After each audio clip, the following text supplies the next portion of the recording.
Hey everybody, in this lecture we're going to start talking about youth culture and the way in which young people actively created a culture around swing music. Now this has a lot to do with the thesis in Ehrenberg's book. His book is called Swingin' the Dream, Big Band Jazz and the Rebirth of American Culture.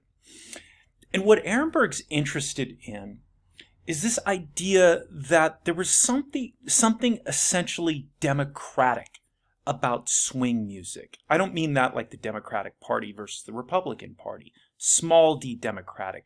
That there is something about swing music that was participatory, allowed lots of different kinds of people to participate in this swing culture. That this swing culture was more egalitarian.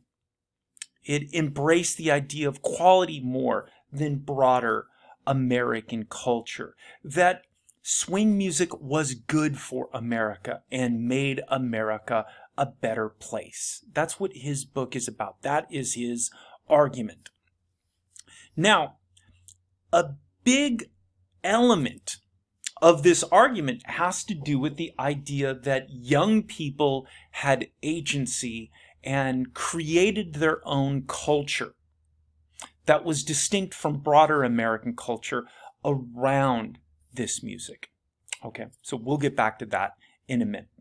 But the first place to start with is the idea that swing music was youth music.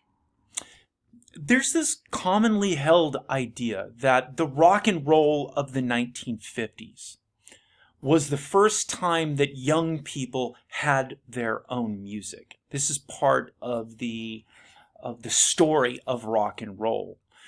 And you get the impression that, well, do you mean prior to the advent of rock and roll, mom and dad and the kids and the grandparents all enjoyed the exact same kind of music?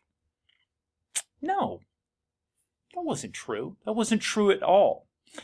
It is true that with the rise of rock and roll in the 1950s, there was a very sharp demarcation in terms of age and popularity of music. But it was not the first time that young people had their own music. This idea that young people liked a kind of music that was more vigorous, more danceable, and sometimes more overtly sexual than their parents and their grandparents is nothing new to either the rise of rock and roll or, quite frankly, what we're talking about here, the rise of swing music.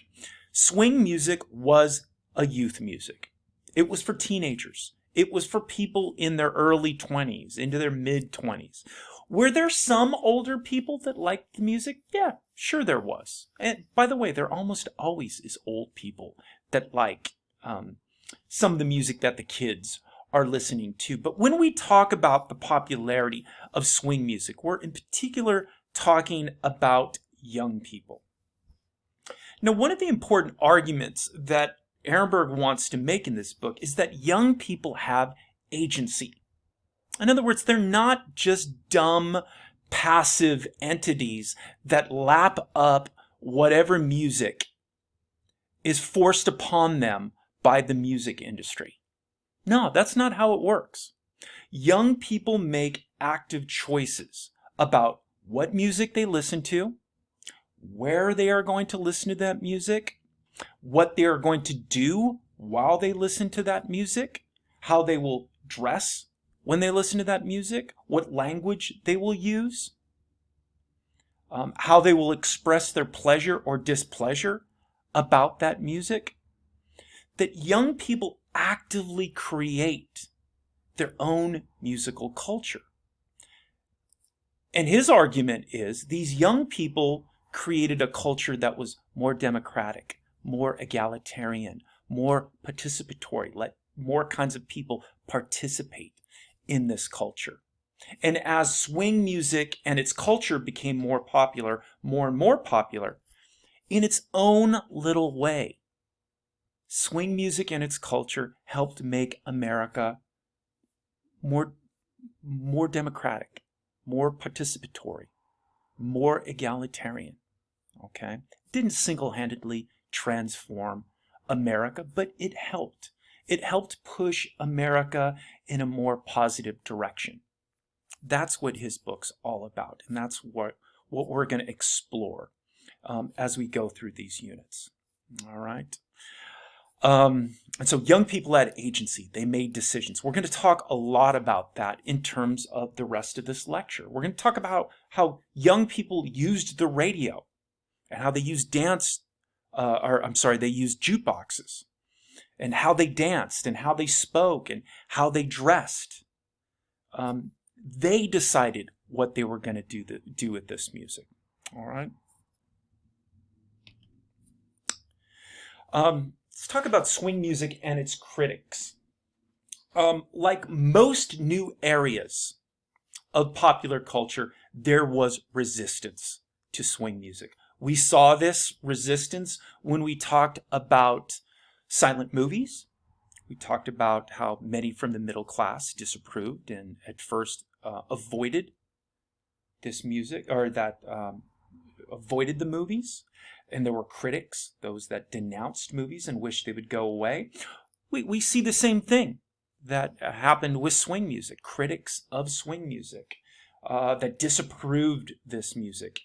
And probably even a more intense disapproval with swing music even than movies because of the racial dimension. As we'll talk about, swing music and jazz was so associated with African American culture that as it became more popular with young white Americans, it became that much more threatening to people that disliked the music. Nothing new. New areas of popular culture emerge. Older generations tend to dislike it, post criticism of it. When I was a kid, parents really objected to video games because they were relatively new things. Today, there's still a lot of complaints about video games, but I suspect some of your parents grew up playing video games. I suspect some of you grew up playing video games with your parents. I play video games. My kids play video games with me. So I don't have quite the same adverse reaction to video games that my parents did. My parents would see me at a computer playing video games on a computer, and they just didn't understand because it wasn't part of what they did. Me, when I see my kids playing video games, not only do I understand, but I'm like, can I play too? And so swing music had its critics. We'll talk about this in our next unit when we talk about comic books and objections to comic books. This is one of the truisms of popular culture. New forms of popular culture emerge, and they're often resisted by certain segments of that society. Okay. On the other hand, there were people in the swing era that understood. Remember, I told you just a few minutes ago that each generation tends to have their sort of rowdy music. Well, sometimes old people remember, and they remember, hey, back in my day, we had our music. The kids are fine. The kids are okay. This is just their version of the music that we liked when we were kids. So there were critics, but there were also some people that understood. Let's get back to this idea of young people having agency and creating a musical culture of their own around swing music. Ehrenberg talks about how young people changed the consumption of jazz. That young people in many ways dictated to the music industry how they were going to experience this music. They made choices. They had agency.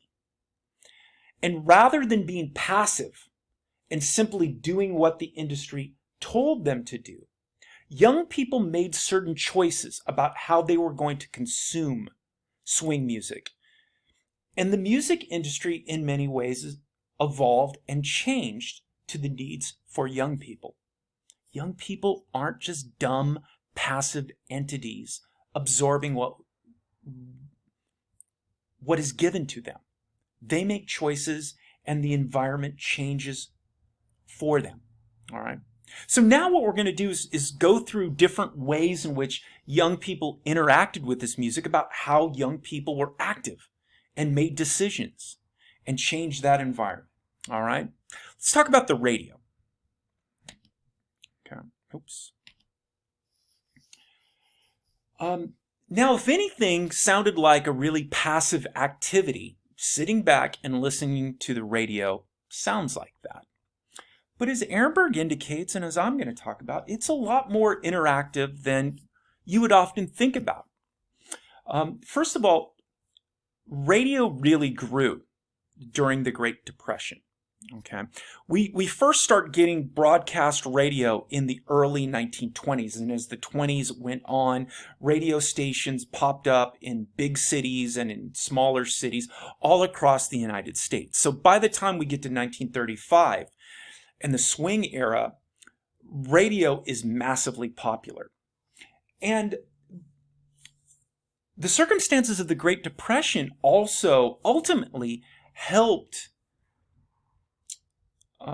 expand the popularity of radio, because radio turned out to actually be a pretty good form of entertainment for a time of scarcity. Yes, radios cost money, and radios were pretty expensive. They were big, bulkier items with vacuum tubes that often looked like a big piece of furniture rather than the small sort of solid-state electronic thing that we would think about radios. So they could be pricey, but by the time we get to the middle 1930s and through the 1940s, the prices of radios were coming down. And the beauty of radio is that once you buy the radio, your entertainment is free. It's free. It's not like you got to put a nickel in every time you listen to the radio. Once you lay out the cash to buy the radio, it's free entertainment as long as that radio is operating effectively. So, families would save money to buy a radio. By the way, we'll talk about television later, but you don't get television until really 1946. So during the swing era, we're talking about a time within the family home that radio doesn't have any competition, right? TV is not a thing yet. And so it was a really popular form of entertainment. And again, radio kind of sounds passive, but there's ways in which young people used loud airplane that's going over, where young people use the radio in very active ways. One of the things radio served for in the home is a point of disagreement between parents and children. As I think I told you in the last lecture, the average family, unless you were really wealthy, only had one radio in the home, and it was often in the living room. And so there could be battles between parents and kids about what you were going to listen to. A young person might want to listen to swing music. Benny Goodman is having a remote broadcast from the the Coconut Grove in the Ambassador Hotel in Los Angeles, or Artie Shaw is playing in Chicago, or Chick Webb is playing in New York City. Parents might not want to listen to that, and so there would be a battle. And so sometimes the battle over the radio was one of the early battles for young people in creating a sense of identity. One of the reasons why music is so important to young people, particularly teenagers, is because when you were a teenager, you were in this intermediate state between childhood and adulthood. You are an adolescent. It is a confusing time in which you are trying to carve out your own identity.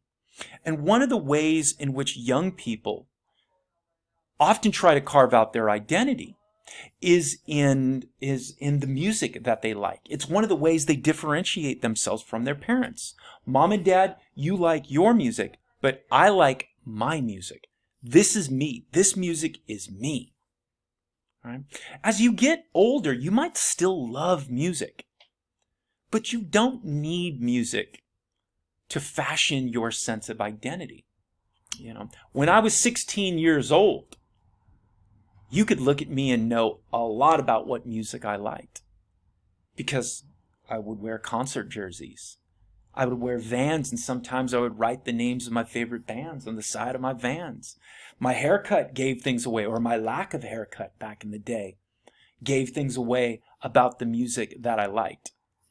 Now I'm well into my middle age, and you can try and take a look at me and know what kind of music I like, but I no longer need music to sort of tell the world who I am. When I was 16 years old, I wanted the world to know who I was, and I wanted them to know it through some of the music that I liked. It was important in shaping a sense of identity, right? Same goes with swing music. And so sometimes kids tried to differentiate themselves from their parents, battling for the radio and who was going to get to listen to it. Ehrenberg talks about the importance of radio in dating culture during a time of scarcity. The Great Depression was a time of scarcity. And so you might not have a lot of money to go out on a date.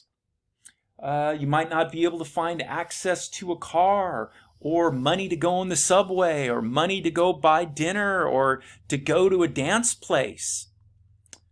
But you had a radio. And so if you were a boy and you liked a girl, you could tell her, hey, Harry James is playing on the NBC Red Network Friday night, 8 o'clock.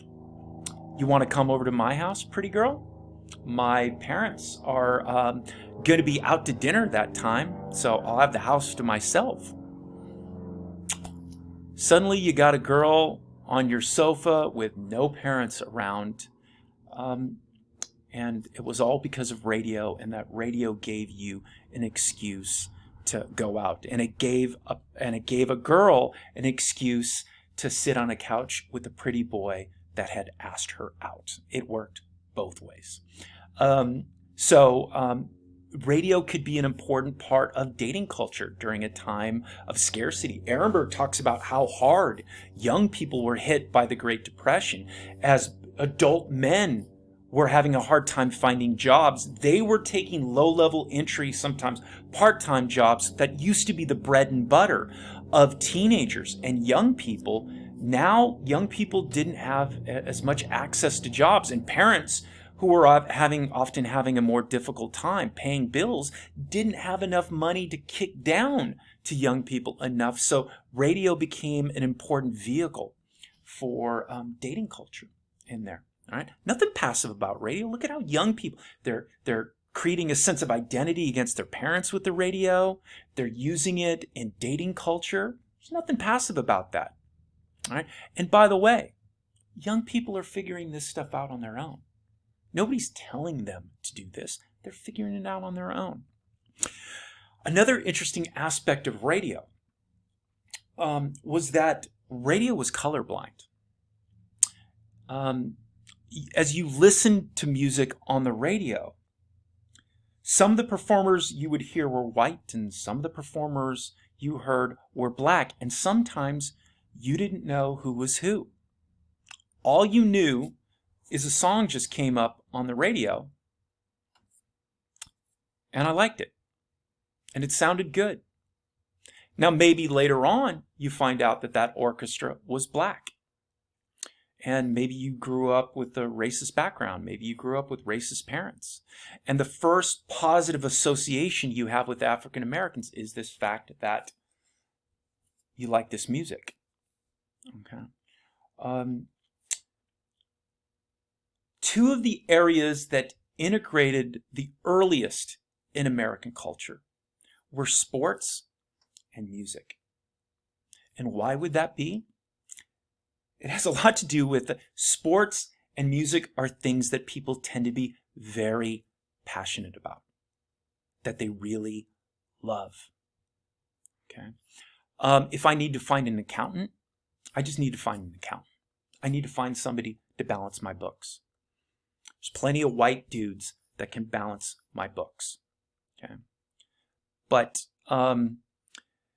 if I need a person to hit a baseball, there's only so many people in the world that are really good at hitting baseballs. And some of them were African Americans. Okay. The Brooklyn Dodgers, before they came to Los Angeles, the Dodgers were in Brooklyn. And the Brooklyn Dodgers were perennial losers, especially in the shadow of the more successful New York Yankees, even the New York Giants.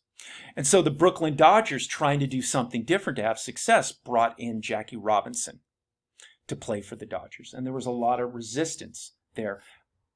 But the experiment was immediately successful because Jackie Robinson was such a fantastic baseball player that he immediately started helping the Dodgers. And there were a lot of racist Dodger fans in Brooklyn. It didn't like the idea of Jackie Robinson playing for the Dodgers until the Dodgers started winning. And then once the Dodgers started winning, suddenly Jackie Robinson was okay. It didn't mean those racist Dodger fans didn't remain racist in other areas, but the first exception they made to their racist ideology was Jackie Robinson, because Jackie Robinson helped that team that they loved so much. It's the same with music. People are passionate about music. And so some of the first places people made exceptions to their racist ideology was in music. I'm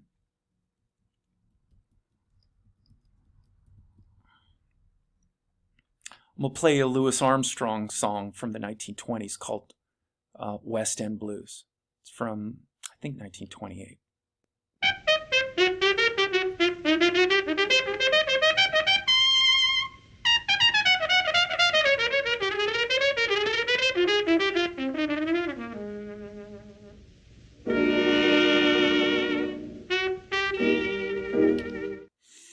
In the late 20s, there was one human being alive that could play a trumpet, a cornet like that, and that was Louis Armstrong. One human being. Don't believe me? Go get a trumpet and start taking trumpet lessons and come back in 10 years and let me know if you can play that intro to West End Blues. It's amazing. There was one human being that could do that, and he just happened to be African American. And if you loved music and music was important to you, you might be a thoroughgoing racist in every other aspect of your life. But the one area you might make an exception for was, I like Louis Armstrong. I like listening to Louis Armstrong's music. And that's the beginning, right? And so radio was colorblind, right? And so it was this entryway into black culture and black music. And you might not have known that the artist was black. But you just start liking something about black culture, and that's the beginning. That's so important. Again, it doesn't wash away everything. People are perfectly capable of being racist and making isolated exceptions for certain things when it comes to race, but still remaining largely racist. But that first step, that first acknowledgement of, for example, a racist person that says, I normally dislike African Americans, but I like Jackie Robinson, or I like Louis Armstrong.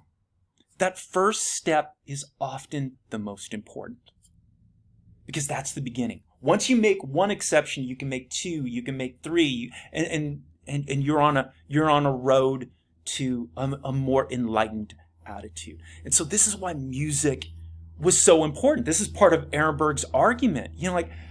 Swing culture was ahead of the curve of broader American culture in helping make America more democratic, more egalitarian, more participatory. And the colorblind nature of radio was helping encourage this. All right?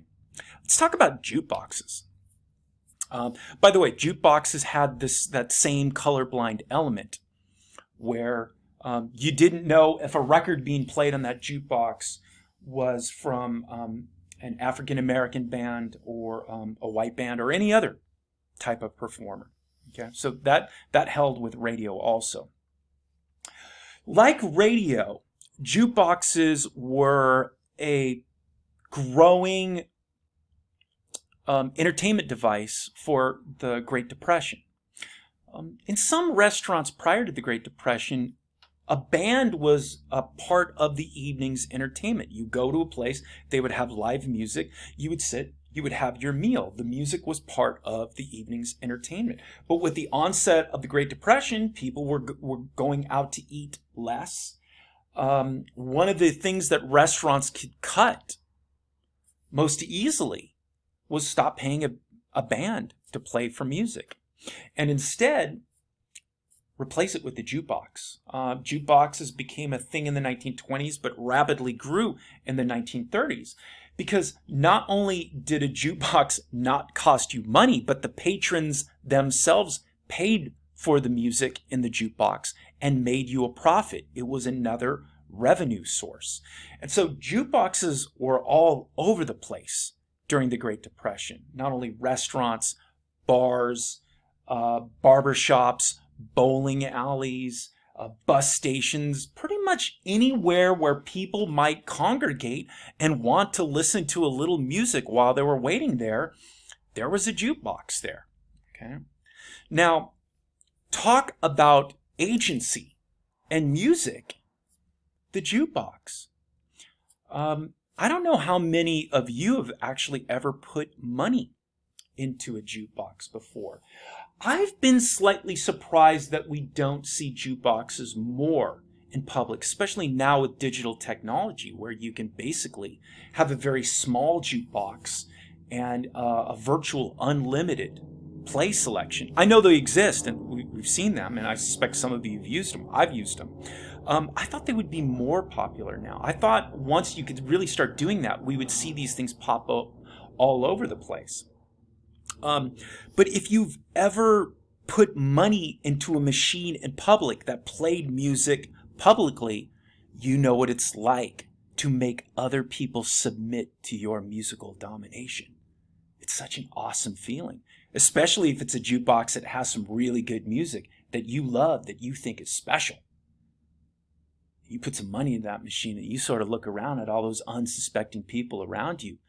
And you just think to yourself, at least this is how I think. Maybe I'm a weirdo, but I just look around and just think, man, I'm going to blow all your minds.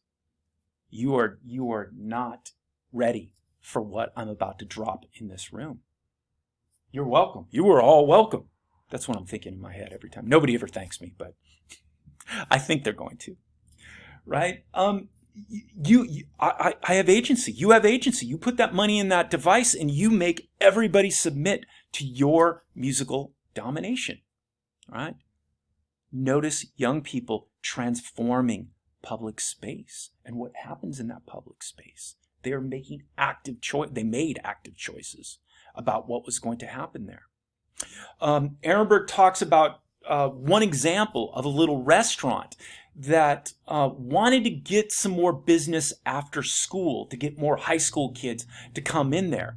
That period when high school lets off is exactly halfway between lunch and dinner, a dead time for restaurants and food establishments. So if you could do anything to get more business in between that time, would be good. And since high schools let out around that time, this restaurant owner's idea was, I'm going to put a jukebox in my place.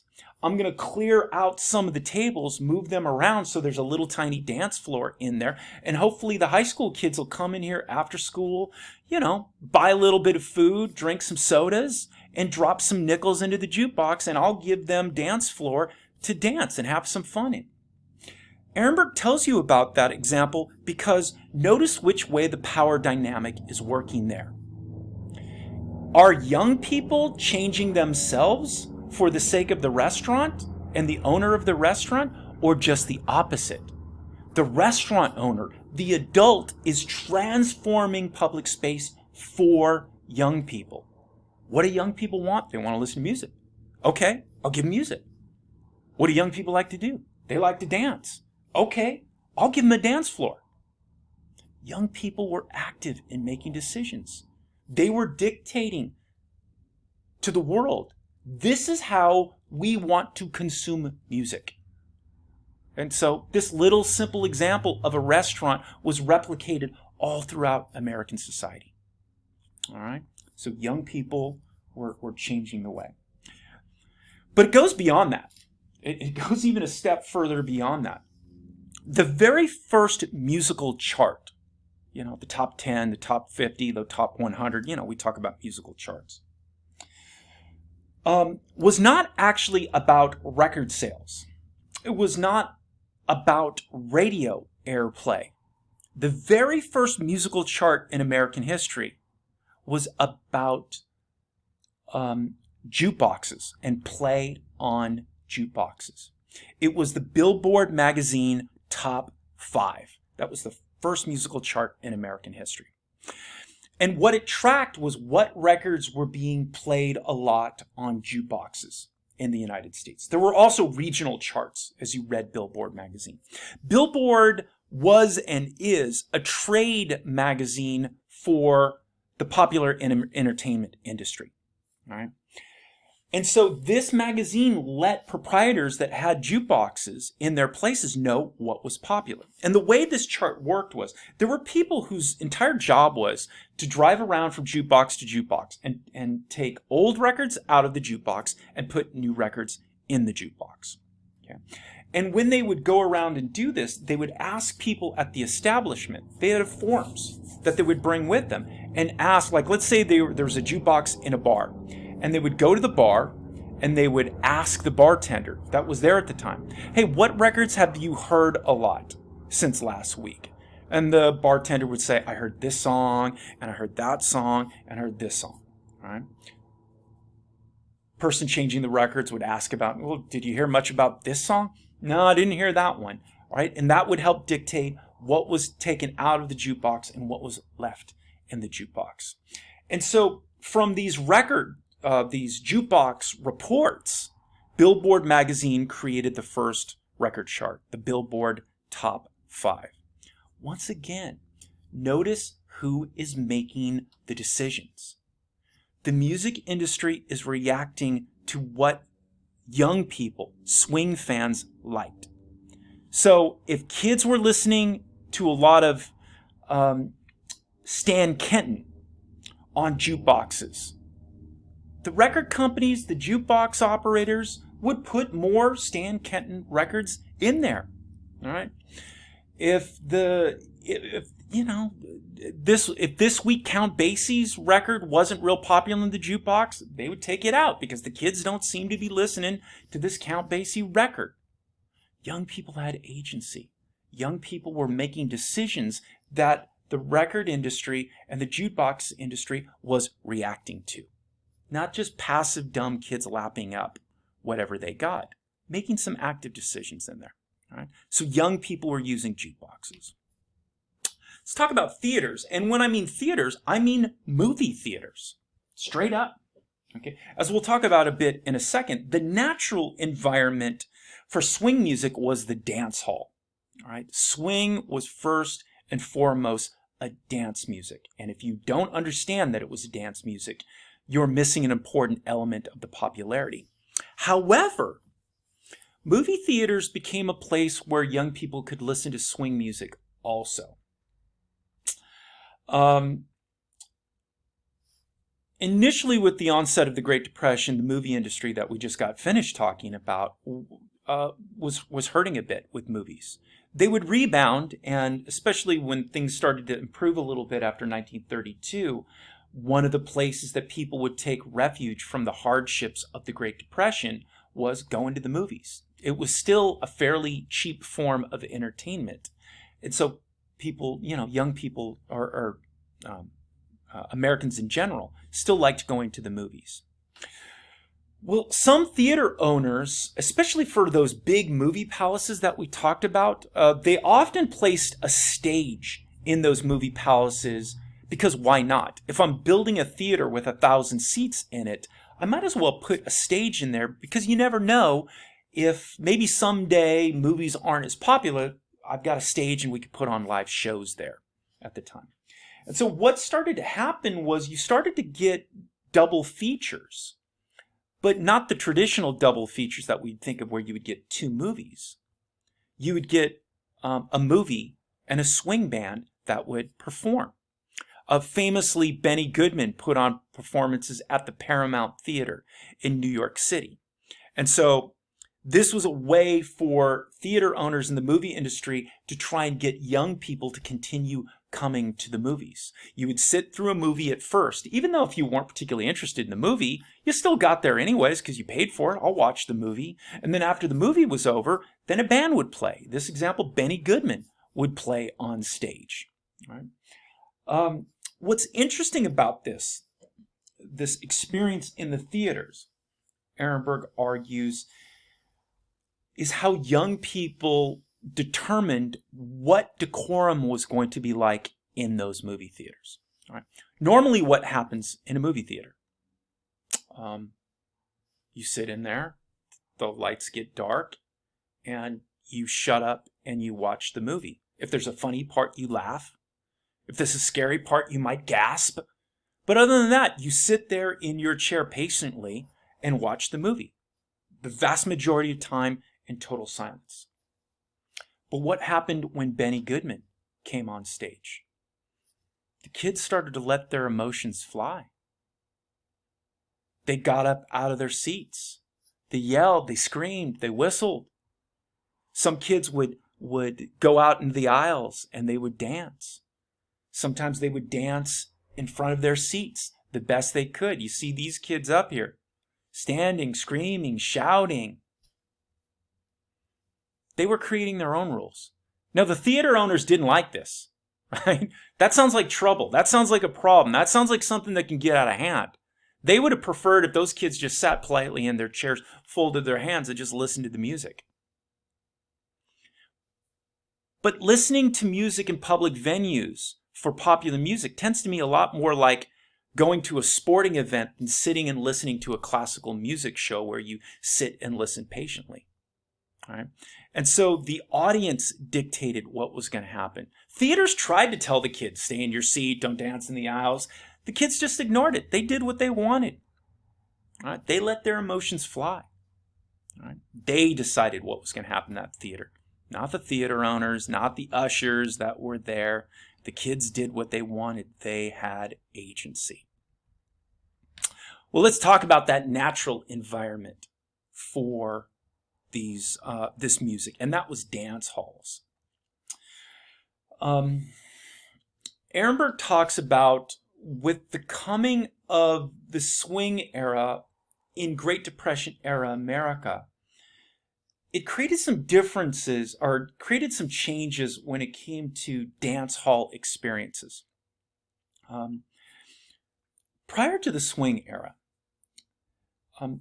it was somewhat difficult to get women to come to dance halls because they were viewed as being disreputable. They were viewed as the kind of place where a good woman didn't go. And because of that, there was a tradition known as taxi dancing, where men that wanted to dance with women would go to a dance hall, and at that dance hall were women that were there waiting to be paid to dance. This tradition actually started in California with the gold rush as miners came to cities like San Francisco. It actually started in San Francisco with the gold rush where you had all these men and far fewer women in this environment. So these dudes that, wanted some female companionship, wanted to listen to some music and maybe dance close to a woman, but there weren't that many women. Well, one of the ways you could get women there is if they were paid. And so the woman, and she was known as a taxi dancer, she would be paid per dance. For every dance she danced with this man, she would get paid. Right? That tradition didn't last into the swing era. First of all, it was becoming more acceptable for women to go to dance venues. You didn't have to worry quite so much of being accused of being a whore if you went to a dance venue. And so men didn't have to pay as much anymore. But the other problem was people didn't have as much money to pay for dancing. So what dance venues did is they created a general admission environment in there where young men and young women could come in and they could dance all night. Okay, it was a good activity again for a time of scarcity. There would be either a minimal cover charge or no cover charge at all. And then the venue would try to make their money up from people buying alcohol. But you didn't have to buy alcohol when you got in there, so you could save money, or you didn't have to spend that much money on alcohol. So the evening's entertainment could be, if you wanted it to, a relatively inexpensive night out. So it fit with Great Depression era America. There were also contests that were held there. Dance contests were really popular. People love to see good dancers. People love to see people do things that they enjoy to do, but other people are better at. Right? So I was just talking about baseball before and Jackie Robinson. People love to watch baseball because those people can do things that the rest of us can't do. And it's amazing to see people that are really good at something do it. And so people love to dance, especially swing fans. Young swing fans love to dance, but there's some people that were better at it. And so especially on sort of traditionally slow nights for dance halls, Mondays, Tuesdays, they would have dance contests. And good dancers would show up to the place, and other people would show up so that they could see the good dancers. And one of the things that was interesting about it was who got to determine who won. The audience themselves, by applause. That's how usually this was determined.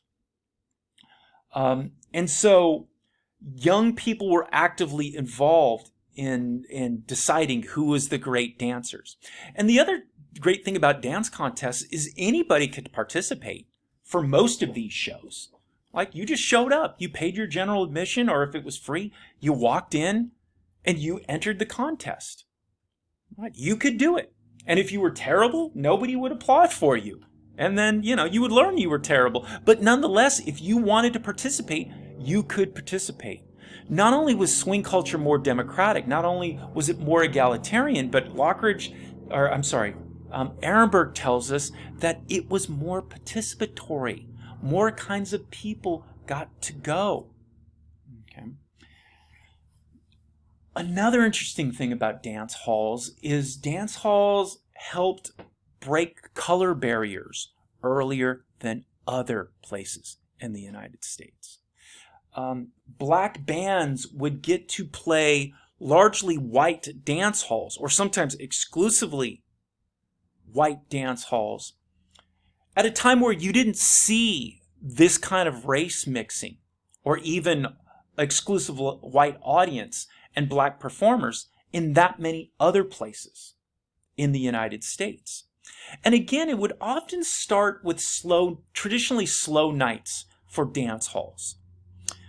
A lot of the swing fans, white or black, loved white and black bands. So some white dance hall, the kids would tell the operators, the manager, the owner, hey, when are you going to get Count Basie to come and play here, or Duke Ellington to come in and play here, or Fletcher Henderson to come in, all African-American bands. And as the manager, the theater owner starts to hear this more and more, starts to think, maybe I'll give this a try. Really haven't had black bands in here before, but the kids keep asking me for it. Maybe I'll give it a shot. So the dance hall manager gets in contact with Duke Ellington's management company and lets the management company know, next time you're coming by town, if you're around on a Tuesday or Monday or, Sunday night or something like that, let us know and maybe we could set something up for the band to come and play here. So sure enough, eventually Duke Ellington's band's coming by. They're going to be around on a Monday night. They stop by to play there. The place is packed because all the kids love Duke Ellington. And so they're all, even though it's a Monday night, they're all there because they all want to see Duke Ellington. And the only thing that the manager knows is, I made a truckload of money tonight. And whatever he worried about didn't really materialize. Chances were that the Ku Klux Klan wasn't waiting out front burning crosses. Turns out there wasn't a race riot that emerged that night. It was just a bunch of white kids listened to a bunch of music that they loved and had a good time, and the theater owner made a bunch of money. And so the next time Duke Ellington comes by, he plays 2 or 3 shows. Or now he's playing on the weekends. And suddenly African American bands are getting new opportunities. And racial barriers are breaking down. Not all racial barriers, but some. In the 30s, in the 40s, earlier than when other things were happening. Right? So it was a step in the right direction. So Ehrenberg talks about the importance of these dance halls in that way. Let's talk about the music itself. Or I'm sorry, the dancing itself. Like I told you before.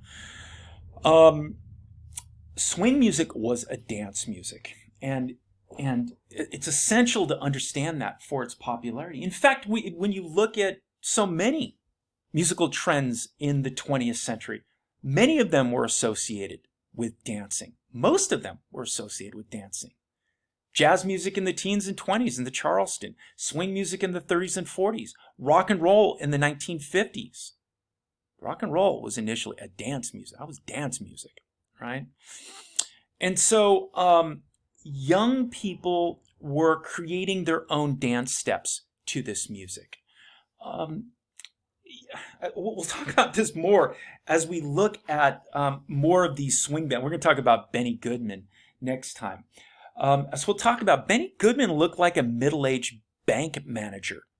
The young people loved Benny Goodman's music, but he personally wasn't the hippest guy in the world, you know.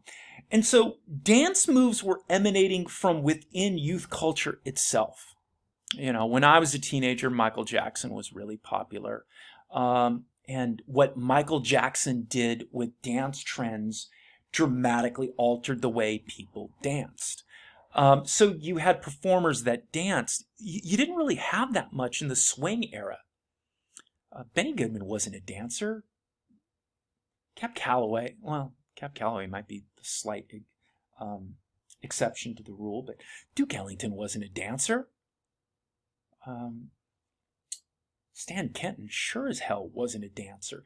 The kids were coming up with their dance moves on their own.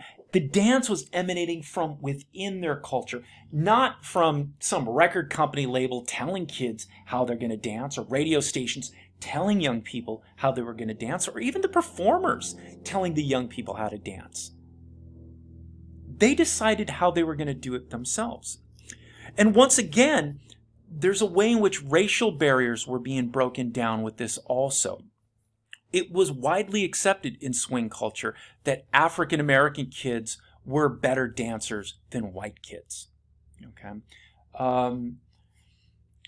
and so because of that kind of racist attitude, quite frankly, white kids were sometimes going to largely African American dance halls to watch the African American kids dance and learn the latest moves or new dance styles, and then incorporate them and bring them back to wherever they danced. So as we'll see throughout,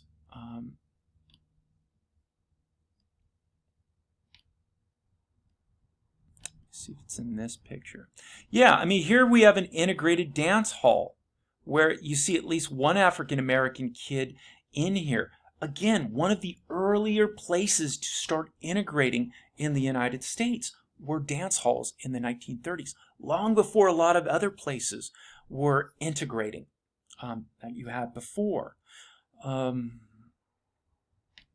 see something real quick. Yeah, here's the PowerPoint slide I started with your last lecture with. Again, we see an integrated experience. And not only integrated, but integrated in a really sexually charged environment, which any dance hall, either back then or today, a dance club, is a sexually charged environment. So to have blacks and whites together in such environment is really breaking down barriers. Now, as I will continually remind you as we go through this, as Ehrenberg will remind you of this swing culture wasn't some kind of perfect paradise where all racism and all racial barriers just melted immediately. No.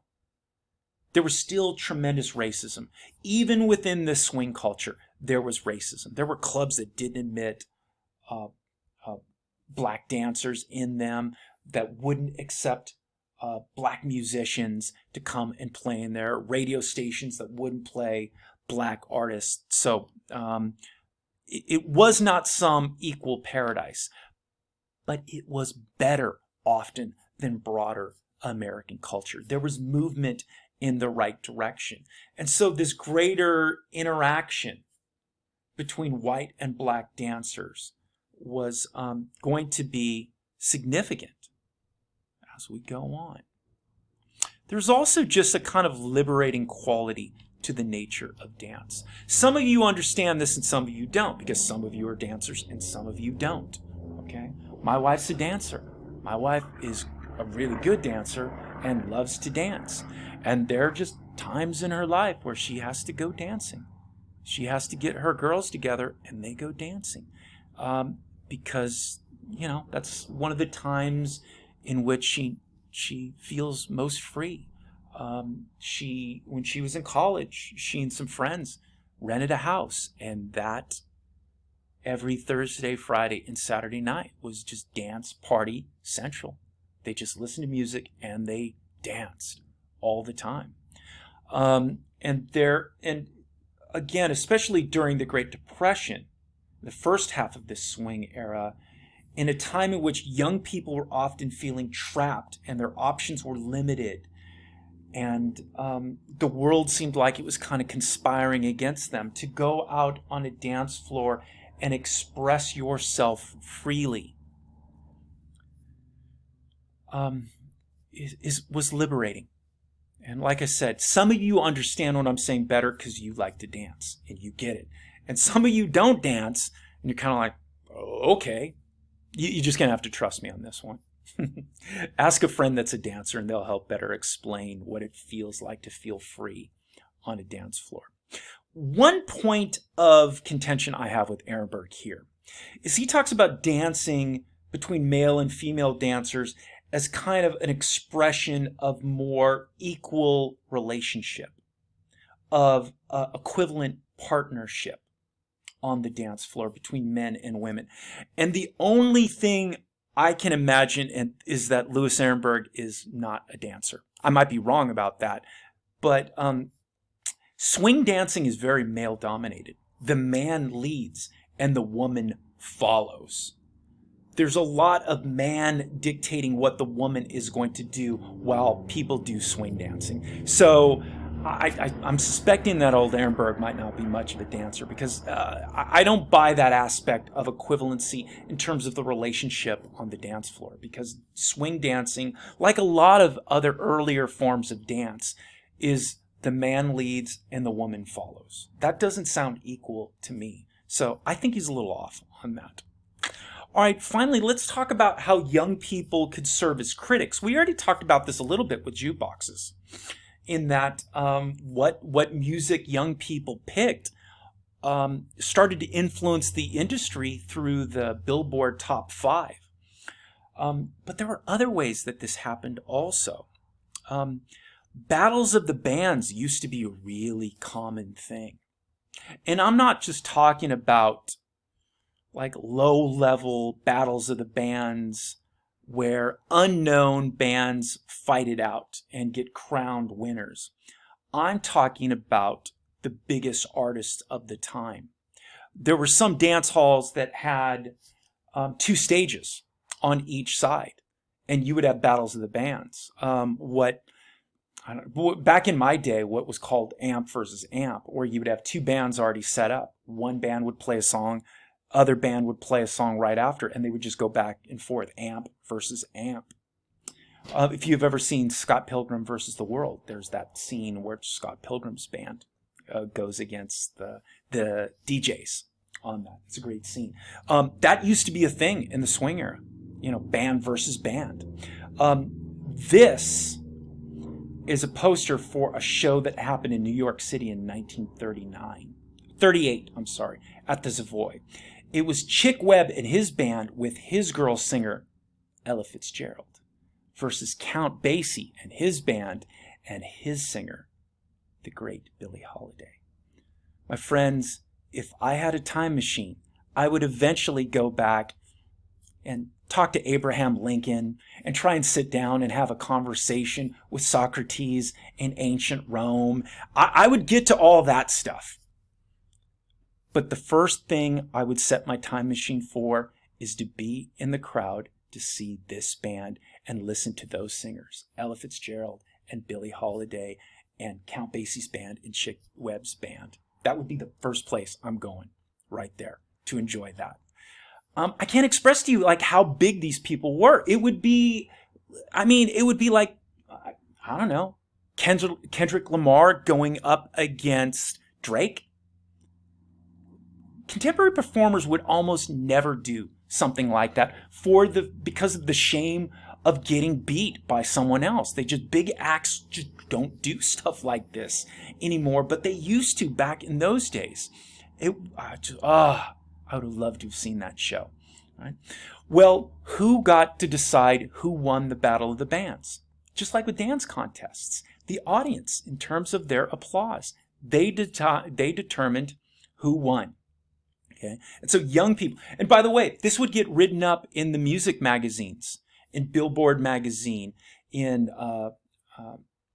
Downbeat magazine, in Metronome, in Bandleader, all these jazz music magazines that were really popular at the time. They would get written up in these things. People would hear about this stuff. Who won the battles of the bands? Those magazines I was just talking about, Metronome, Downbeat, they would have readers' polls every year, usually towards the end of the year, where you would vote for your favorite band, your favorite singer, your favorite trumpet player, your favorite drummer, your favorite clarinet player. And they would post the results, usually at the first issue of the next year. And whoever won those readers' polls got more attention. Maybe better gigs on radio, maybe better slots to play in terms of venues in concerts. Young people were determining what was going to be successful. These young people weren't passive. They determined what their musical environment was going to be. They dictated how they were going to consume this music. All right. Ehrenberg talks about other things also. He talks about clothing. He talks about language, how young people were determining their own culture. All right, everybody. That's it for this lecture. I will see you next time. Take care.